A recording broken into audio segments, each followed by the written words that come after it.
Okay, so now we're finally going to move on to the grade proper. We're going to start grading this and we're going to work our way right the way through to the end. Now, it's important to state that what we don't do is go through and grade every shot in fine detail and then hand it over in one pass. We work with multiple passes. This first video, this is going to be the first pass of this project. We're going to be going through and getting everything up to a fairly good standard, but it's going to be a bit rough in places, a few things to iron out. We're not finishing it in the space of 2 or 3 hours. That's not how it works. We do our first pass, we send it back to the client for feedback, we take any feedback into account then and there, because that's going to waste a lot less time than spending 8 hours on something, thinking that it's finished and then going back and having to change a load of things because the client has a different idea from us. So we're going to start on our first pass, and our client has chosen this look, 132 in my case. So what we can do is make a new album, and we're going to call this first pass, and we'll drag this into there, and then we'll give that a name, or give it a better name, and get our capitals right. There we go. So now we're in a good place to start working. So what we'll do is we'll go back to our versions and we'll get clean blue v warm and we'll load that up. And now we're back to the correct version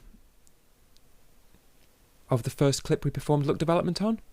So the client's very happy with this. They think the face might be a little bit bright and the shirt might be a little bit blown out, so we can try and get that sorted just now. So let's sort out the face first.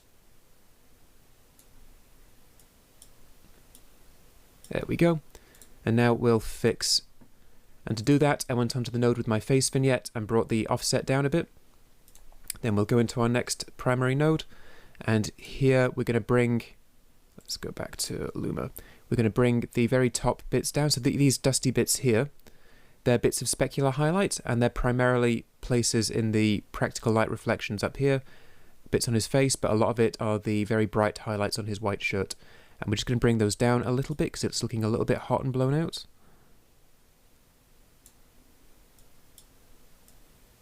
There we go.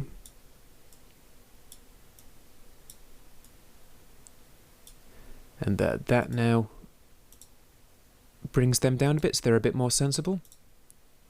Also, it means that the face is more of a focal point. We still had some very bright details here.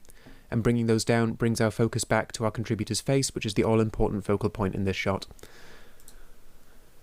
So, cool. We have now got a finished still we can use for our reference. So what we'll do is we'll go back, and now what we can start to do is group our shots together. We're going to go over shot grouping just now, and this is a very important thing, a very useful thing for saving a lot of time. We can match shots, or we can match any shots together and put them in a group so that a grade that hits one of them hits all of them. Obviously, the most practical way of doing this is to match shots of the same angle and the same subject because they are more likely to take the same grade.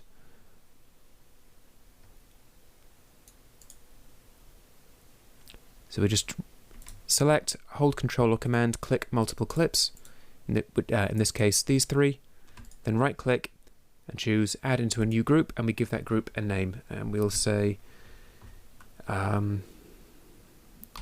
woman in white shirt mid. And then we'll go through and we'll do the same for the close-ups, and we're going to go through and we're going to do this for all of our shots, get them all together in the right groups, and that's going to save a lot of time later on.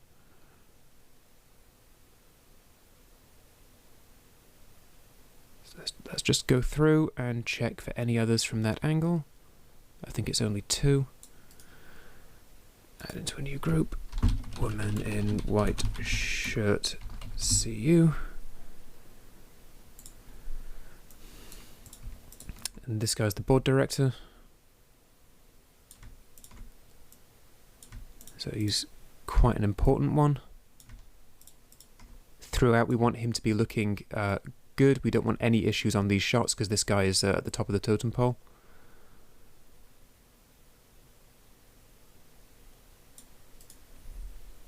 And add into a new group, board director mid.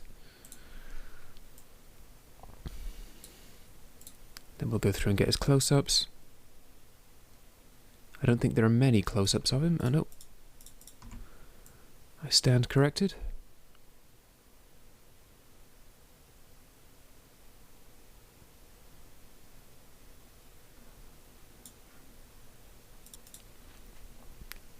Okay, so I've gone ahead and I've put everything into the correct groups. You should go and do the same. Put this video on pause and go ahead and do that. Get all your ducks in a line and we're going to be able to move much more efficiently. So what we can do, we've got this here. We can reset the grade. Now that we've put this clip in a group, when we click it, we can see a green chain icon. Every other clip with the green chain icon is in the same group as this clip. So if I click on another one, you can see the mid shot of this woman here with the long hair. It's got a green chain on all the relevant clips. Now, we have several dots up here now, whereas we had two before. We start with clip, and clip only affects the individual clip we have highlighted. If I do something here and go to the next version of this shot, nothing has happened. Yeah, clip only affects the clip we're currently on. We have one at the start, which is group pre-clip, and the third one along, which is group post-clip. Now, group pre-clip and group post-clip both happen to all clips in the group at the same time. I am now in group pre-clip, and if I make an adjustment in here and go to the next clip in the group, that adjustment, that grade, has carried across. This makes a very efficient method of working. So now, because we know that the light is very controlled and doesn't change much or if at all throughout this shoot, we can actually grade a series of shots very efficiently using our group. So, one more important thing. Group pre-clip happens before clip, and group post-clip happens after clip. So we have three steps. Group pre-clip happens first, clip then happens to the individual clip, and then group post-clip happens to everything in the group, but after any operations we put in clip. And there's one more thing, two things in the end, to keep track of. We can't track or animate any windows in the two group panels, only in clip. That's because Resolve isn't going to carry the animation between two clips in the same group. So if we want to track or animate or rotoscope, we have to do that in the clip window. We have to do that here, and it's only going to hit one clip at once. So we really have to think about whether or not manual tracking or animation or roto is really worth our time. In a lot of cases, there are simpler solutions to the same problem. It looks like you might have to roto and do a load of keying and everything first. Very often there's a simpler way to get there, usually using primary tools and a few curves. You don't always have to go to the really time-consuming high-end stuff, and there's a real skill in making that judgment and deciding what you need to use and when. So what we're going to do is we're going to copy our confirmed look into our group pre-clip on the board director's mid-shots. We're then going to go to our face vignette, because this can't track, in the group settings, and we're going to delete it. This vignette is fine because it doesn't move. The key will carry over, and that's fine. So now we can be reasonably happy that we've got our signed look, and it's now applied to a number of these clips in our timeline. Okay, so I'm happy with this now. For the purposes of a first pass, this is fine. I would go back and I would reinstate the face vignette in each clip, tracked and everything, during the second pass. We're going to come back to that. We're not finishing it immediately, we're getting it up to a good place, pretty much. So now we're going to go through and we're going to start working on the other clips to match them up. So let's go and work on the close-up of our board director here. So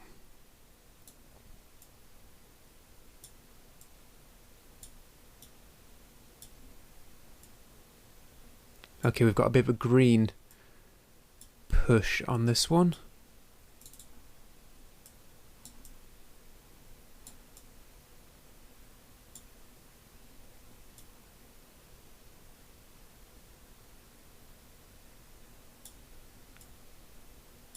We do want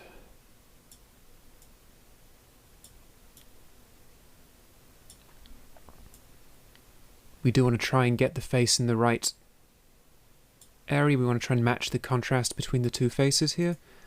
That looks all right. Okay, so we're very, very green here, so we need to go and fix this. Let's bring our parade back up so we know what we're doing. So I can see a strong green push here. We need to fix that.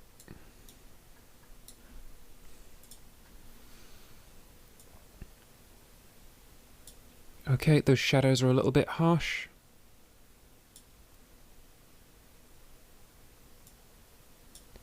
And that highlight in the back there is blown out a little bit, so we'll just...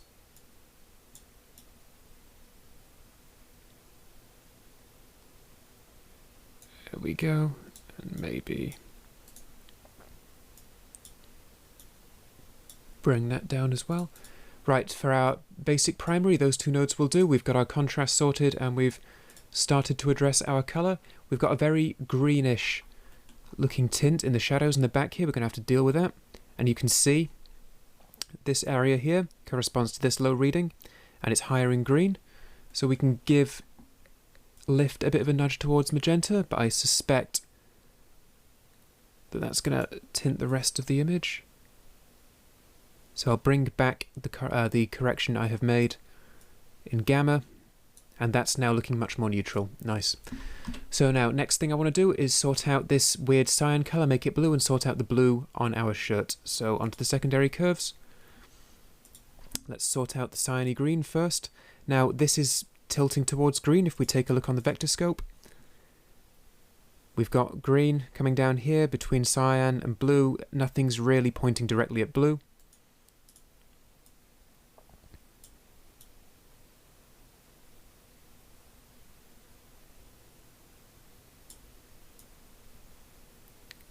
I don't want things to go magenta, so I'm going to keep that there.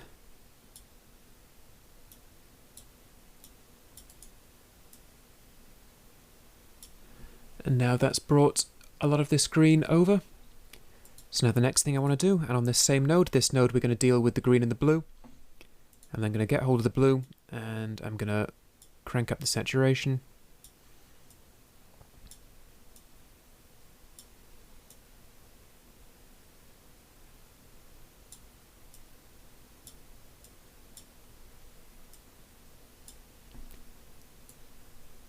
Okay, I don't see any noise issues. Let's just bring up our... Now you can begin to see the similarity. Now you can begin to see the similarity between our original and this shot. So now we just need to sort out the skin and maybe a little bit of a tweak to our contrast, but we are getting there, clearly.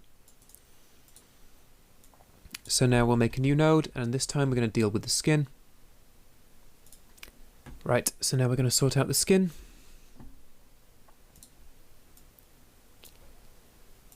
In this case, we can quite easily key out the skin.